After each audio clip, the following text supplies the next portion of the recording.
অরূপ বিশ্বাস মুখ্যমন্ত্রীর কাছে ক্রীড়ামন্ত্রীর পদ থেকে ইস্তফার ইচ্ছা প্রকাশ করেছেন এবং তিনি বলেছেন যে এই যে কাণ্ড হয়েছে তার জন্য তিনি সেই পদ থেকে অব্যাহতি চাইছেন এবং কুণাল ঘোষ সেই ইস্তফাপত্র টুইটও করেছেন একটু আগে। অরূপ বিশ্বাস ক্রীড়ামন্ত্রী, কিন্তু এই পরিকল্পনাটা অরূপ বিশ্বাসের নয়। এটা পশ্চিমবঙ্গের যারা ক্রীড়ামোদী আছেন, ক্রীড়া জগতের লোকজন থেকে শুরু করে সাংবাদিকরাও জানেন এই পরিকল্পনা অরূপ বিশ্বাসের নয়।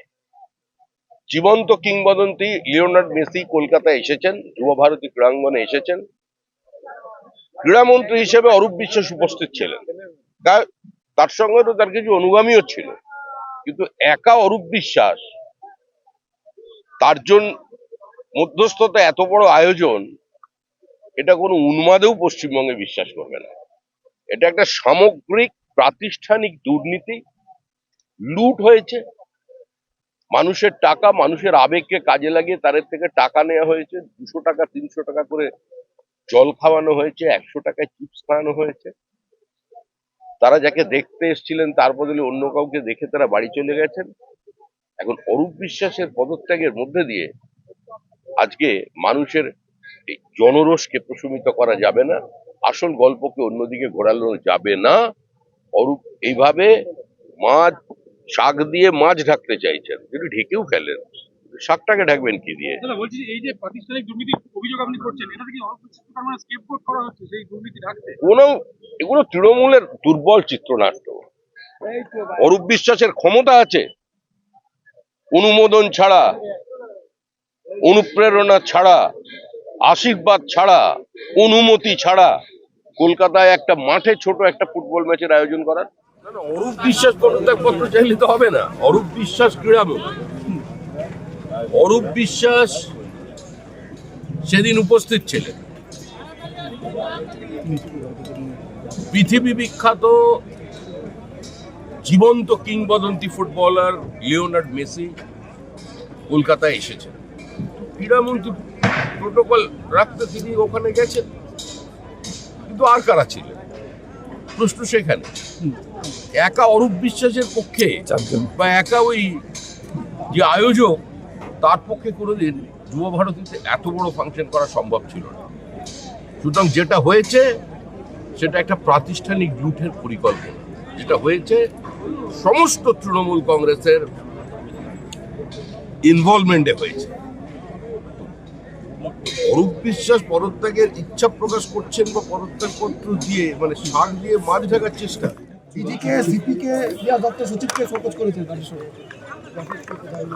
রাজ্য সরকারের উচিত রাজ্য সরকার কি শোকজ করে, ক্রীড়ামন্ত্রীকে শোকজ করে। ক্রীড়ামন্ত্রী পৃথিবীর একজন জীবন্ত কিংবদন্তি ফুটবলার এসেছেন, তিনি হয়তো পাশে ছিলেন, কিন্তু বাদ বাকি ফুটবলার কোথায় বলে দেখলাম? প্রসূন ব্যানার্জি কোথায়?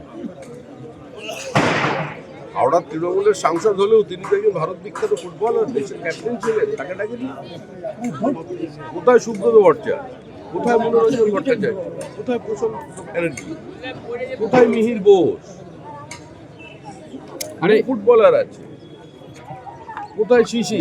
কাউকেও দেখতে পেলাম। যারা কোনোদিন গলিতে টেনিস বলে পা দেয়নি তারা সব চলে গেছে মেসির কাছে। মানুষের পকেট থেকে টাকা জোর করে ছিনিয়ে নিয়েছে। 300 টাকা 200 টাকা জলের বোতল, 100 টাকা চিপস, আবার সেদিকে লক্ষ লক্ষ টাকা নিয়ে সেলফি তোলা হয়েছে। রাজ্য সরকারের সহযোগিতায়, রাজ্য সরকারের বদান্যতায়, রাজ্য সরকারের অনুপ্রেরণায় নির্বাচনের আগে নির্বাচনী তহবিলের জন্য লুট হয়েছে। ফোকাস কাউকে করতে হলে নিজেকেই নিয়ে ফোকাস। আমরা বাইট করছি তো, আরে আপনার ফেল দিতে হবে কেন্দ্রকে, রাজ্যকে, সেই নিয়ে সুব্রতরা বিলটিকে সিলেক্ট করতে প্রস্তাব দিয়েছিলেন। আচ্ছা, খসড়া তালিকার প্রকাশের দিনই তৃণমূলের হোমওয়ার্ক ভবানীপুরে বিএলও প্রুফদের নিয়ে আজকে কালীঘাটে বৈঠক করছেন তৃণমূল নেত্রী। কিভাবে রান্না করবে সেটা আপনি আমি ঠিক করবো। দাদা, শান্তিপুরে আপনার একটি ভোট কেন্দ্রেই ভোট বাদ গেছে, এটা কি যথাযথ মনে করছেন? নদিয়া জেলার সীমান্তবর্তী এলাকাতে 2 লক্ষেরও বেশি মানুষের ভোট গেছে। হিয়ারিং হবে, দেখা যাবে। কোনো হিন্দুর উদ্বাস্তুর ভোট বাইরে থেকে। দাদা আপনারই এই দেশে আমার যতটা অধিকার আছে, বাংলাদেশ থেকে যে হিন্দু উদ্বাস্তু এখানে এসেছে, যে মতুয়ারা এসেছে, যে নমশূদ্র এসেছে, তাদের অধিকার একই রকম আছে। এটা আমার নয়, গান্ধীজির কথা। সুতরাং একজন হিন্দু উদ্বাস্তু যারা নিজেদের ধর্ম, নিজেদের সম্ভ্রম, নিজেদের পদবি রক্ষা করবার জন্য আজকে পশ্চিমবঙ্গে এসেছেন, তাদের জন্য সিএর ব্যবস্থা করা হয়েছে। কারোর নাম ভোটার লিস্টের বাইরে থাকে।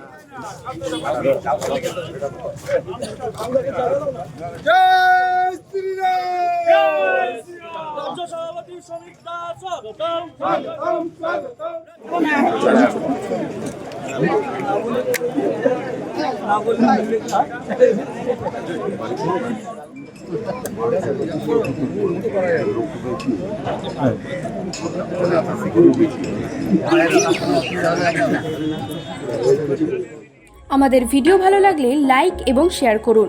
কমেন্ট সেকশনে গিয়ে জানান আপনাদের মতামত।